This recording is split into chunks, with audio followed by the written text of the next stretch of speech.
सावित्री सब्जी लेने बाजार गई होती है कि तभी उसकी नजर मिनी स्कर्ट पहनकर बाइक पर जा रही एक लड़की पर जाती है जिसकी पूरी टांगे दिखाई दे रही थी। ये देख सावित्री अपनी आंखें बंद करते हुए कहती है, छी छी, शर्मो हया तो जैसे बेची खाई है आजकल की लड़कियों ने।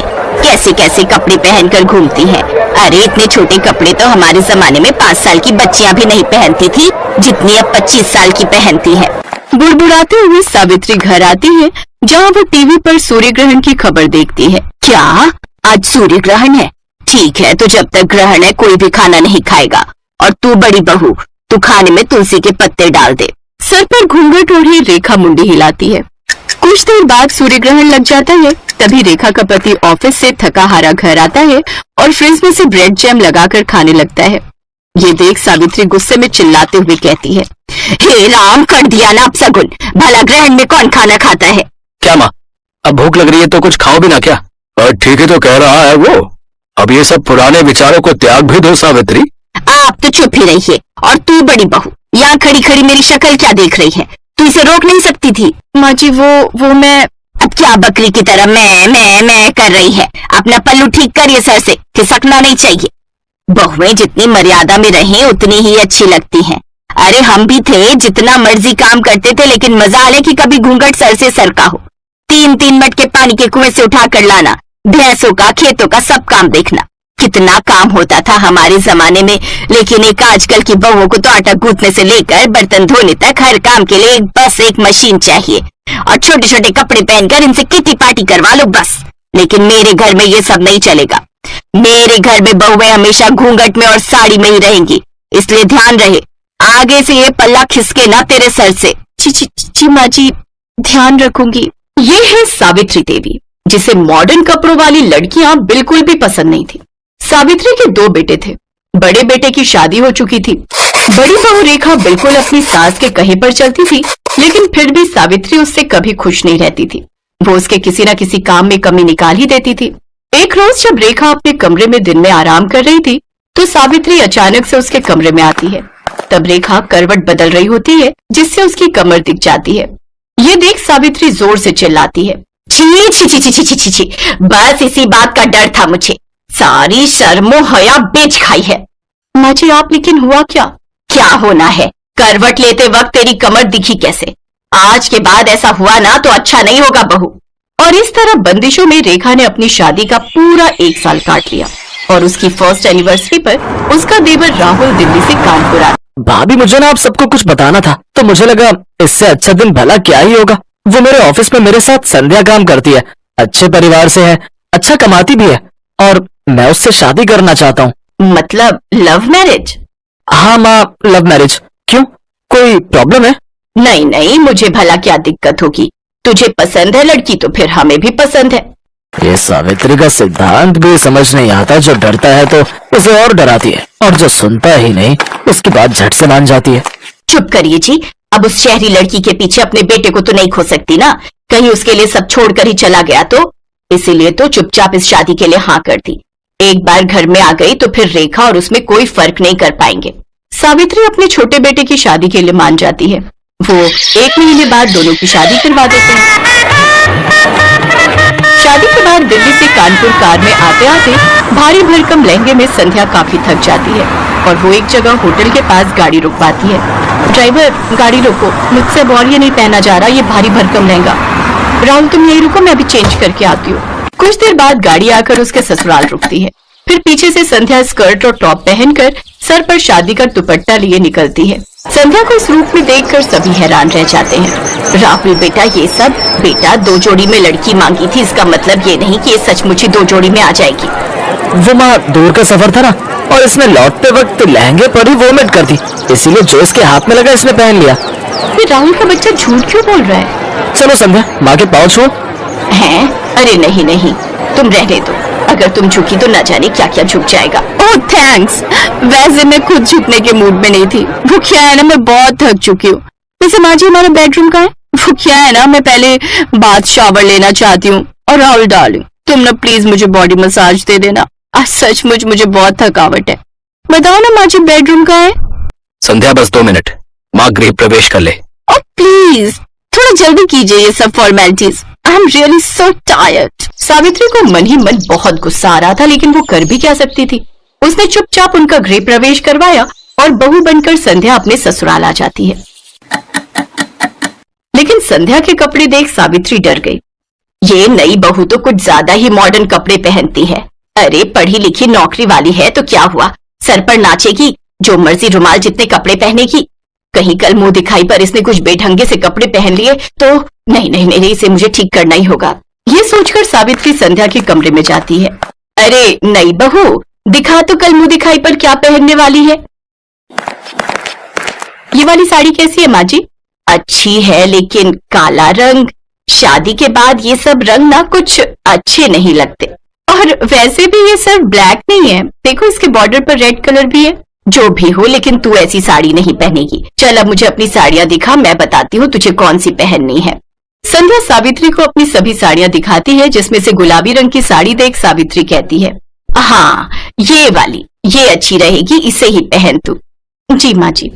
शादी के तुरंत बाद सास का ऐसा बदलता रवैया देख संध्या हैरान थी। सावित्री ने संध्या की साड़ी तो देख ली, लेकिन वो ये नहीं जानती थी कि उसका ब्लाउज कितना हॉट बना है। शाम को मुंह दिखाई पर संध्या वो गुलाबी साड़ी हॉट ब्लाउज के साथ पहनती है। ये देख सावित्री उसकी साड़ी अच्छे से बांधती है। अरे बहू, ये सर पर पल्ला कर ले, सब मेहमान आएंगे ना तो उनके सामने यूं सर ढके घूमना अच्छा नहीं लगता। संध्या साड़ी पहनकर सर पर घूंघट रखकर बाहर आती है। ये देख मोहल्ले की औरतें बात करती हैं। मान गए सावित्री तुझे, मुझे तो लगा था कि ये मुंह दिखाई पर भी मिनी स्कर्ट पहन कर आएगी, लेकिन तूने तो एक दिन में ही इसे साड़ी पहनना और घूंघट रखना भी सिखा दिया। अरे मेरा नाम सावित्री है, सावित्री। अच्छा संध्या बहू, चल अब इन सबके पांव छूकर आशीर्वाद लो। सावित्री सबके पांव छूकर आशीर्वाद लेती है, लेकिन संध्या ये नहीं जानती थी कि उसकी सास किस खेत की मूली है। एक बार जो उसने साड़ी पहन ली तो फिर वेस्टर्न कपड़ों का नंबर तो कभी आने वाला है ही नहीं। अगले दिन उन सबको मंदिर जाना था, इसलिए रात को ही संध्या अपनी सास से जाकर पूछती है कि कल उसे क्या पहनना चाहिए। तुझे क्या पहनना है क्या नहीं ये सब तो बात की बात है, लेकिन तू इस नाइट ड्रेस में बाहर कैसे आ गई? हमारे घर में ये सब नहीं चलता। लेकिन राहुल ने तो मुझसे कहा था कि मैं जो मर्जी पहन सकती हूँ। अरे उसे क्या पता इन सब के बारे में, रहा भी है वो इस घर में, बचपन से तो पहले पढ़ाई के लिए हॉस्टल में और फिर नौकरी के चक्कर में बाहर। तू उसकी बीवी है पर बहू मेरी है और इस घर में मेरी ही चलती है। संध्या उदास हो जाती है और वो अपने कमरे में चली जाती है। उसे उदास देख उसकी जेठानी भी उसके पीछे पीछे उसके कमरे में चली जाती है। उदास मत हो संध्या, इस घर का नाम ऐसे ही सावित्री निवास नहीं पड़ा है, यहाँ बस माँ जी की ही चलती है। उनसे पूछे बिना तुम्हें खाना तक नहीं बना सकती, तो कपड़े तो दूर की बात है। अब कपड़े चेंज करके साड़ी पहन लो और किचन में आ जाओ। मुझे नहीं लगता अब वो तुम्हें कभी भी वेस्टर्न ड्रेसेस पहनने देंगी। ऐसे कैसे नहीं पहन सकती? अब तो बस हफ्ता भर में ये साड़ी पहनूंगी, उसके बाद बिल्कुल नहीं। एक हफ्ते बाद राहुल संध्या के साथ हनीमून ट्रिप प्लान करता है। सच में संध्या बहुत मजा आएगा, कश्मीर सच में बहुत खूबसूरत है। अच्छा अब तुम पैकिंग कर लो। संध्या अपनी पैकिंग कर लेती है। फिर जब ये बात सावित्री को पता चलती है तो वो संध्या के पास आती है। अच्छा कश्मीर जाने की तैयारी हो रही है, दिखा तो तूने क्या क्या रखा है वहां पहनने के लिए। वो क्या है ना, ध्यान रखना पड़ता है, कहीं तूने छोटे छोटे कपड़े रख लिए और तुझे सर्दी लग गई तो। वो तो मैं समझ ही गई थी कि बिना मेरे कपड़े चेक किए आप मुझे जाने कहाँ देंगी। संध्या हनीमून के लिए चली जाती है, लेकिन वो वहां जाकर कुछ वेस्टर्न कपड़े खरीद लेती है और अपनी ढेर सारी फोटोज लेती है। लेकिन एक रोज उसकी सास वो फोटोज देख लेती है और वो संध्या पर खूब गुस्सा होती है।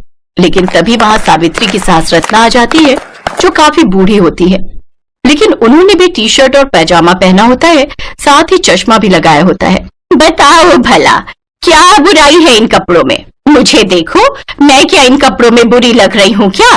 अरे जब मैं गांव में रहकर ऐसे कपड़े पहन सकती हूँ तो फिर मेरे पोते की बहू क्यों नहीं? और तू जानती है आज क्या हुआ? जब मैं रेलवे स्टेशन से लौट रही थी तो साड़ी पहने एक लड़की बाइक पर बैठी थी, उसकी साड़ी बाइक में फंस गई और वो नीचे गिर गई, जिससे उसे थोड़ी चोट आ गई। और वो कोई और नहीं, हमारी बड़ी बहू रेखा है। अभी अस्पताल में भर्ती करवा कर आई हूँ उसे। जमाने के साथ अपनी सोच बदल सावित्री। ये सब बातें सुन सावित्री को अपनी गलती का एहसास होता है और अब वो कभी भी अपनी बहुओं को उनकी मर्जी के कपड़े पहनने से नहीं रोकती।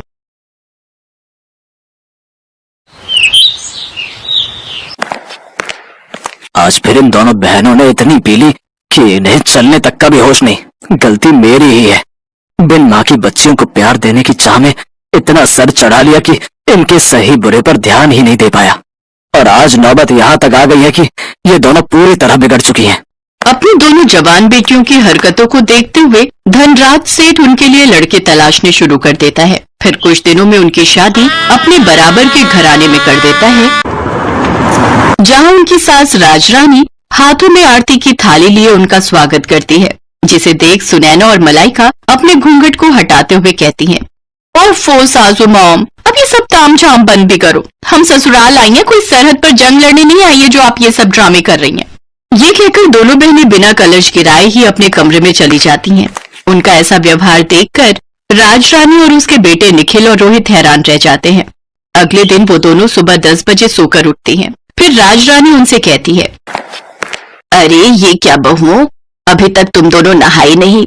आज तुम दोनों की पहली रसोई है जिसमें तुम्हें मीठा बनाना है। चलो जल्दी से नहा लो। लेकिन सासू मॉम, हमें तो करछी पकड़नी तक नहीं आती, हमें तो सिर्फ मीठा खाना आता है, बनाना नहीं। और वैसे भी घर में नौकर है ना, तो ये उनका काम है। हमने तो आज तक अपने घर के किचन में भी कदम नहीं रखा। बेटा, घर में भले ही हर काम के लिए नौकर है, लेकिन घर का खाना तो घर की लक्ष्मियों को ही बनाना चाहिए। माँ बिल्कुल सही कह रही है, और वैसे भी शादी के बाद अपनी पहली रसोई में मीठा बनाना एक रस्म है जो हर बहू निभाती है।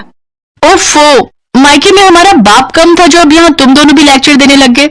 Live it. अरे सुनैना, चलो जल्दी से रेडी होकर बाहर पूल में आ जाओ। आज हम दोनों जी भरकर स्विमिंग करेंगे। कुछ देर बाद दोनों बहनें सब घर वालों और नौकरों के सामने स्विमिंग ड्रेस पहनकर आती हैं और पूल में जाकर नहाने लगती हैं। अपनी बहुओं की ऐसी बेशर्मी देख राजरानी का तो सर शर्म से झुक जाता है। ये दोनों की दोनों तो मेरी नाक कटवा कर रहेंगी। हे भगवान, मेरे घर की इज्जत अब तेरे हाथ में है। राजरानी एक धार्मिक महिला थी, साथ ही वो समाज सेविका भी थी। उसका खुद का एक बड़ा एनजीओ था जिससे शहर की बड़ी बड़ी हस्तियां जुड़ी हुई थी। ऐसे ही कुछ दिन बीतते हैं। मलाइका और सुनैना अपने ससुराल के प्रति कोई जिम्मेदारी नहीं समझती थी। वो दोनों तो बस सारा दिन अपने मेकअप, पार्लर, शॉपिंग और पार्टीज में ही बिजी रहती। ये इतने छोटे कपड़े पहनकर तुम रात को कहाँ जा रही हो बहू? सासू मॉम, आज हमारी फ्रेंड की बर्थडे पार्टी है, हम दोनों नाइट क्लब जा रही हैं, आने में देर हो जाएगी, चलो सुनैना। फिर दोनों शॉर्ट ड्रेस पहनकर नाइट क्लब चली जाती हैं, जहां वो खूब सिगरेट शराब पीती हैं। फिर आधी रात को कुछ लड़के उन्हें घर ड्रॉप करते हैं। दोनों लड़खड़ाती हुई अंदर आती हैं, जहां उन्हें देखकर राजरानी उनसे कहती है, ये सब क्या है? आज तो तुम दोनों ने हद ही कर दी। अरे बड़े घर की बहुओं को ये सब शोभा नहीं देता। ओ सासू मॉम, अब अपना भाषण फिर देना मत शुरू कर दो। अरे यार, यही तो हमारे जीने के दिन है। अरे हम अपनी जवानी में एंजॉय नहीं करेंगे तो क्या तुम जैसी बुढ़िया होकर एंजॉय करेंगे? हाँ। तभी निखिल और रोहित वहां आते हैं और उन दोनों को जोरदार थप्पड़ मारते हैं।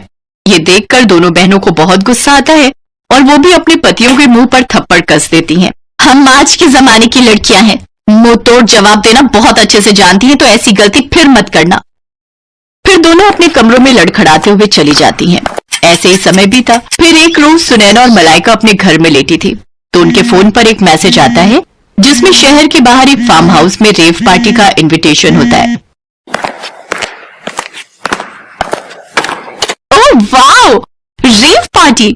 Malaika, I am so excited यार। मैंने आज तक बस रेव पार्टीज के बारे में सुना था, लेकिन अब तो हम उसे एंजॉय भी करेंगे।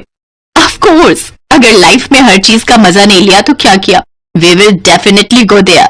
दोनों बहनें खुश हो जाती हैं और शाम को तैयार होकर अपनी कार लेकर वहां पहुंच जाती हैं। पुलिस से छुपकर उस फार्म हाउस पर हो रही पार्टी में शराब, सिगरेट, ड्रग्स से लेकर सुख की हर चीज शामिल होती है। वो दोनों उस दिन ड्रग्स का सेवन भी करती हैं, जिससे उनका सर पूरी तरह घूम जाता है और वो एक अलग ही दुनिया में होती है। तभी एक लड़का जो कि नशे में होता है, मलाइका को गलत तरीके से छूने की कोशिश करता है। तभी कुछ पल के लिए लाइट चली जाती है और जब लाइट आती है तो वो लड़का जो मलाइका को छेड़ रहा था वो मरा हुआ जमीन पर पड़ा होता है। कुछ ही देर में उस पार्टी में पुलिस छापा मारती है और सबको अरेस्ट कर लेती है। अगले दिन राजरानी अपने बेटों के साथ जेल पहुंचती है। सासू मॉम, निखिल, हमने सचमुच किसी का मर्डर नहीं किया, हमें बचा लो सासू मॉम, प्लीज हेल्प अस।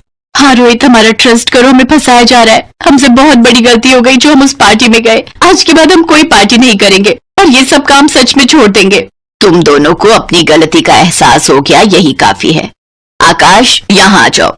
और इंस्पेक्टर साहब, आप छोड़ दो इन्हें। जी मैडम। ये लड़का तो जिंदा है। हाँ, ये सब हमारा ही प्लान था, तुम दोनों की अक्ल ठिकाने लगाने के लिए। दरअसल ये सारा प्लान राजरानी और उसके बेटों का था, जो उन्होंने अपनी बहुओं को सबक सिखाने के लिए किया था।